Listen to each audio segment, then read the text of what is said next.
November's Beaver moon peaks on the 8th and is also accompanied by a total lunar eclipse.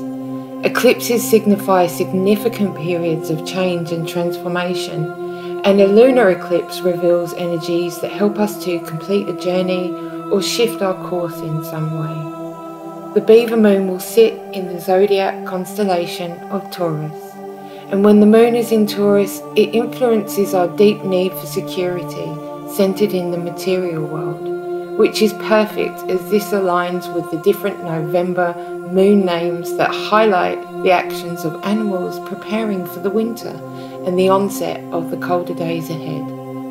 This is a sign for us to take heed and think about how we can prepare ourselves for the winter months. When the moon is in Taurus, we are feeling much more grounded, so just use this energy to slow down, evaluate, and to appreciate the things in life that bring you joy.